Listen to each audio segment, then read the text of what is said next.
Students, ہمارا جو topic ہے وہ ہے منی لانڈرنگ. آپ نے نیوز پیپرز میں، سوشل میڈیا پہ، الیکٹرانک میڈیا پہ منی لانڈرنگ کے بارے میں کافی کچھ سنا ہوگا کہ اس نے منی لانڈرنگ کی، اس کو سزا مل گئی، وہ منی لانڈرنگ میں شامل تھا. تو آج ہم نے جو ڈسکس کرنا ہے وہ منی لانڈرنگ ہے. منی لانڈرنگ ہوتی کیا ہے، کہ کیسے کی جاتی ہے. تو یہ سارے سٹیپس جو ہیں وہ ہم نے ڈسکس کرنے ہیں. منی لانڈرنگ جو ہے وہ کوئی فراڈ نہیں ہے، کوئی فراڈ اسکیم نہیں ہے. جس طرح ہم نے فراڈ اسکیمز پڑھی تھی، ایسٹ مس اپروپریشن، کرپشن، یہ وہ اسکیم نہیں ہے. لیکن یہ ایک ایسا پروسیس ہے جو کہ آپ فراڈ چھپانے کے لیے، یا فراڈ سے جو آپ نے پیسے کمائے ہوتے ہیں، جو ڈرٹی منی ہوتی ہے، اس کو ہم جو مطلب انلیگل طریقے سے پیسے کماتے ہیں اس کو ہم ڈرٹی منی کہتے ہیں. اس ڈرٹی منی کو چھپانے کے لیے آپ کیا کہتے ہیں، یا اس کو لیجیٹیمیٹ کرنے کے لیے آپ پھر منی لانڈرنگ کرتے ہیں. جیسے کہ آپ دیکھ سکتے ہیں سیکنڈ لائن میں، it is a crime that is committed to cover up other crimes but it is not the same thing as fraud. یہ فراڈ نہیں ہے، لیکن فراڈ سے آپ جو پیسے کماتے ہیں اس کو چھپانے کے لیے آپ لوگ منی لانڈرنگ کرتے ہیں. اس کا پرائمری پرپس کیا ہوتا ہے؟ جیسے کہ ہمارے سیکنڈ پیراگراف میں لکھا ہوا ہے، take money that has been receive from criminal activities, جسے ہم ڈرٹی منی کہتے ہیں، and make it appear legitimate. Black money کو وائٹ منی میں کنورٹ کرنے کے لیے جو پروسیس ہم یوز کرتے ہیں وہ ہے آپ کا منی لانڈرنگ. یہ آتی کہاں سے ہے، یہ کہاں سے آپ جنریٹ کرتے ہیں؟ یہ ہائی لائٹڈ ورڈز ہیں ہمارے فرسٹ پیراگراف میں، جیسے کہ drug dealing, robbery, bribery, illegal political contributions, tax evasion اور فراڈ کے تھرو جو آپ پیسے کماتے ہیں. تو یہ ایکٹیویٹیز ہیں جہاں سے آپ ڈرٹی منی، بلیک منی آپ جنریٹ کرتے ہیں.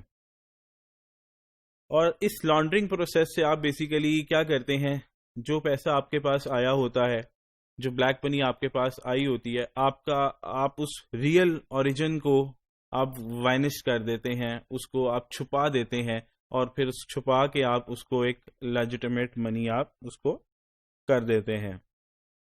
منی لانڈرنگ کی دیر آر 3 اسٹیجز. پہلی جو اسٹیج ہے وہ ہے ہماری پلیسمنٹ. اس میں آپ کیا کرتے ہیں؟ اس میں ہم یہ کرتے ہیں کہ فرسٹ ٹائم جو آپ کے پاس کیش ہوتا ہے، جو کہ آپ نے جنریٹ کیا ہوتا ہے، جو ڈرٹی منی ہوتی ہے، اس کو آپ فائنینشیل سسٹم کے اندر انٹروڈیوس کروا دیتے ہیں. فائنینشیل سسٹم کا مطلب ہے بینکنگ سسٹم کے اندر آپ انجیکٹ کر دیتے ہیں.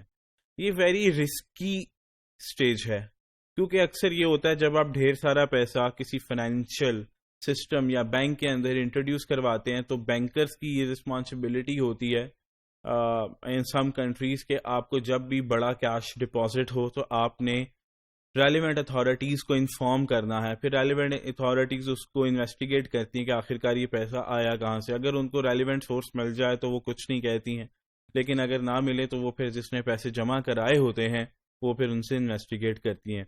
تو یہ ایک کافی رسکی سٹیج ہے جہاں پہ آپ کو پیسے انٹروڈیوس کرانے پڑتے ہیں. لیکن اس کا ایک حل بھی ہے. وہ حل بتانے سے پہلے ہم ایک امپورٹنٹ لائن پڑھتے ہیں.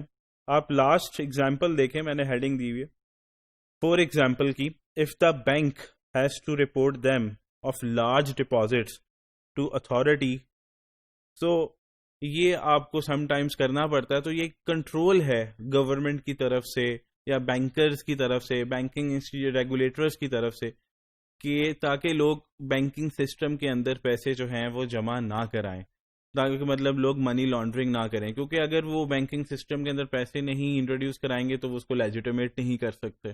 تو obviously پھر ان کو لیجیٹیمیٹ کرنے کے لیے بینکنگ سسٹم کے اندر یا کہیں نہ کہیں اس کو انکارپوریٹ کرنا پڑے گا. سیکنڈ پیراگراف میں دیکھیے گا اس سلائیڈ پہ، one way to legitimize dirty money is through a legitimate business introducing the dirty money into the business as revenue. Business کیا کرے گا؟ ایک فیک کسٹمر جنریٹ کرے گا اور اپنے ڈاکومنٹس میں شو کر دے گا کہ یہ پروڈکٹس جو ہیں ہم نے سیل کی ہیں. اب وہ کیا کرے گا, ایکچوئل میں تو پروڈکٹ سیل نہیں ہوئی ہوں گی, بٹ ڈاکومنٹس میں وہ سمپل اپنا کیا کرے گا جی, سب سے پہلے آپ کا ڈیبٹ ریسیویبلس کر دے گا کہ ہم نے اس کسٹمر کو اتنی آئٹمس بیچی ہیں, اور کریڈٹ آپ کا سیلز کر دیں گے, ڈیبٹ ریسیویبلس کریڈٹ سیلز, اور اس کے بعد جب آپ کے پاس کیش آ جائے گا تو سمپل آپ ڈیبٹ کیش کر دیں گے کریڈٹ ریسیویبل. تو آپ اگر ایک فیک کسٹمر جنریٹ کر کے شو کر دیں کہ ہم نے اس کو سیلز کی ہیں, تو آپ کا جتنا ڈرٹی منی ہے وہ آپ کی وائٹ ہو جائے گی, کیونکہ آپ نے شو کیا کہ میرے یہ ہم نے پروڈکٹ سیل کیے, یہ پیسہ وہاں سے آیا. تو یہ ایک کافی ایزی سولوشن ہے منی لانڈررز کے لیے کہ وہ اپنے ڈرٹی منی کو وائٹ کر لیتے ہیں. سیکنڈ ہے لیئرنگ. لیئرنگ نام سے پتہ لگ رہا ہے, آپ نے اگر ایک بینک میں پیسے جمع کرائے ہیں تو آپ کیا کرتے ہیں, وہ پیسہ پھر آپ دوسرے بینک میں جمع کرائیں گے, تیسرے بینک میں, پھر کبھی ایک بینک کی ڈفرینٹ برانچز میں سرکولیٹ کریں گے کیش, پھر وہاں سے آپ کسی دوسرے بینک ڈفرینٹ بینک کے اندر پیسے جمع کرائیں گے, وہاں پہ ڈفرینٹ سٹیجز میں آپ انہی پیسوں کو روٹ کریں گے, پھر آپ سم ٹائمز وہ پیمنٹ آؤٹ مطلب فارن کنٹری میں بھیج دیں گے, وہاں سے پھر آپ پاکستان منگوا لیں گے, یہاں پہ پھر آپ ڈفرینٹ بینکس میں روٹیٹ کریں گے. تو اس سے کیا ہوگا کہ جب پیسے آ رہے ہوتے ہیں آپ کے پاس ڈفرینٹ مطلب آپ پیسے اپنے ڈرٹی منی کو اتنا زیادہ روٹ کر دیتے ہیں, اتنا زیادہ سرکولیٹ کر دیتے ہیں کہ جہاں سے فرسٹ ٹائم پیسہ آیا تھا وہ جو ریئل سورس ہے وہی ٹریک کرنا مشکل ہو جاتا ہے. ریئل اوریجن جو ہے جہاں سے پیسہ آیا تھا وہی جو ہے آپ کا کنسیل ہو جاتا ہے, چھپ جاتا ہے. جیسے کہ دیکھیں اس میں لکھا ہوا, آپ فرسٹ پیراگراف دیکھیں, moving funds between accounts, banks, financial institutions and countries can easily obscure the origin of funds. چھپا آپ کا جہاں سے ریئل میں پیسے آئے ہوں گے وہ ریجن آپ کا چھپ جائے گا. تھرڈ ہے آپ کا انٹیگریشن. جو پیسے آپ نے شروع میں پلیس کیے تھے, پھر اس کو آپ نے لیئرنگ کی, موونگ کی ڈفرینٹ اکاؤنٹس بینکس میں, اب آپ کیا کرتے ہیں, اس پیسے کو آپ نکالتے ہیں اور پھر آپ لیجیٹمیٹ طریقے سے اس کو یوز کرتے ہیں, لیجیٹمیٹ ایکسپینسز آپ کرتے ہیں. جیسے کہ integration is the removal of the now legitimate money, کیونکہ اب وہ لیجیٹمیٹ ہو گئی ہے from financial system, so that it can be used by criminal, it could be used for legitimate purchases and expenses. تو یہ ہے ہمارا ایک منی لانڈرنگ کا پروسیس جس میں 3 اسٹیجز آتی ہیں. There are 3 stages. Number 1 is placement, number 2 is layering, and 3rd is integration. تو یاد رکھیے گا اس میں جو سب سے رسکی پارٹ ہوتا ہے وہ پلیسمنٹ, جہاں پہ آپ ڈرٹی منی کو فرسٹ ٹائم بینک میں انٹروڈیوس کرواتے ہیں, اور پھر اس کے بعد آپ ڈفرینٹ اس کو موو کرتے ہیں, اینڈ دین پھر آپ اس کو نکال لیتے ہیں پیسے کو آپ, اور پھر اس کو یوز کرتے ہیں. تو یہ تھا ہمارا ٹاپک منی لانڈرنگ.